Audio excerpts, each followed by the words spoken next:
Assalamualaikum warahmatullahi wabarakatuh. Hadirin yang dirahmati oleh Allah Subhanahu wa taala, dalam membaca Al-Qur'an itu ada adab yang zahir, ada adab yang batin.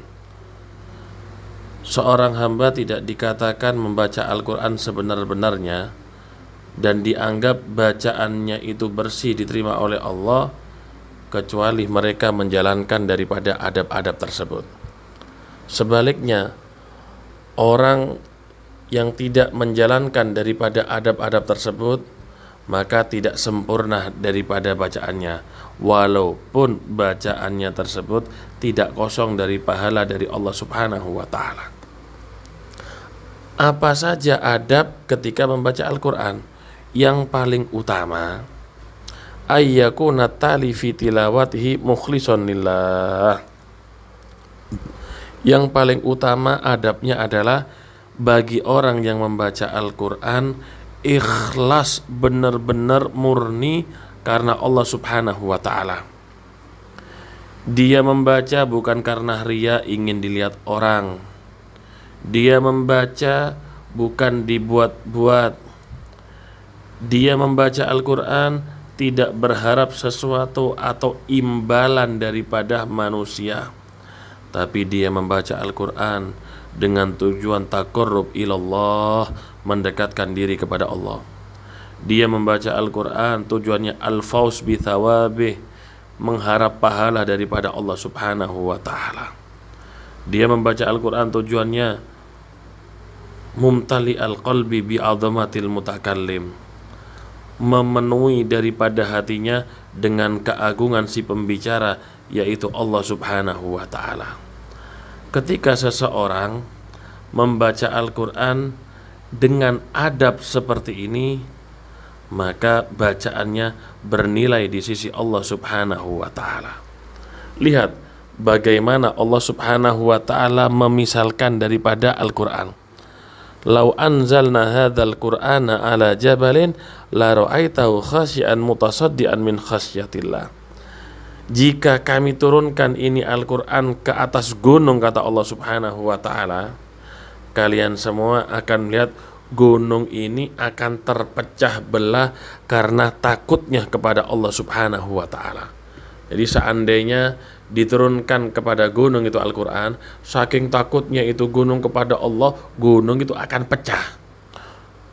Padahal gunung itu terbuat daripada campuran bebatuan tanah yang keras sekali, sampai dicontohkan oleh Allah kalau seandainya diturunkan Al-Quran akan pecah. Watilkal amthal nadribuha linnas. Contoh tadi itu saya contohkan kepada manusia, kata Allah. Tujuannya apa? La'allahum yatafakkarun, supaya mereka itu berpikir, bukan cuma membaca namun tidak direngungkan. Gunung aja yang sangat keras akan pecah jika diturunkan Al-Quran, sedangkan manusia yang terbuat dari tanah dan air, mereka kadang-kadang meremehkan daripada Al-Quran. Dia anggap Al-Quran itu seperti koran, bacaan biasa. Padahal kalau dia merenungi Al-Quran itu adalah kalamnya Allah Subhanahu wa ta'ala, maka dia akan ketakutan sekali ketika memegang dan membaca Al-Quran. Ada seorang sahabat, kalau nggak salah namanya Ikrimah, ketika dia memegang Al-Quran, wajahnya itu berubah menjadi pucat dan mengatakan kalamullah, kalamullah, sampai pingsan.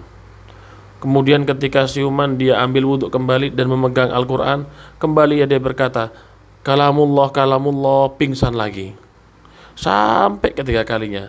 Dia ini pingsan bukan karena nggak makan, isi perutnya kosong, tapi dia pingsan karena merasakan bagaimana keagungan si mutakalim yang berbicara, yaitu Allah Subhanahu wa ta'ala.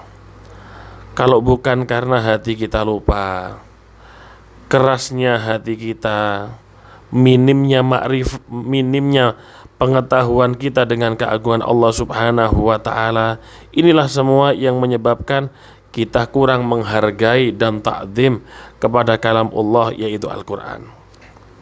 Padahal orang yang mengagungkan Al-Quran, yang takut dengan membaca isi Al-Quran, khusyuk dan tunduk ketika membaca Al-Quran, sebenarnya itu adalah sifat daripada orang yang beriman, sifat orang-orang yang jujur kepada Allah Subhanahu wa Ta'ala. Adapun orang yang hatinya lupa, hatinya keras ketika membaca Al-Quran, itu adalah sifat-sifat daripada orang-orang yang tidak langsung dia menyodorkan dirinya kepada kemurkaan Allah Subhanahu wa Ta'ala. Oleh karenanya, mari kita baca Al-Quran dengan adab yang benar, dan yang utama ikhlas karena Allah Subhanahu wa Ta'ala. Mudah-mudahan kita dijadikan oleh Allah Subhanahu wa Ta'ala orang-orang yang gemar membaca Al-Quran. Amin Allahumma amin.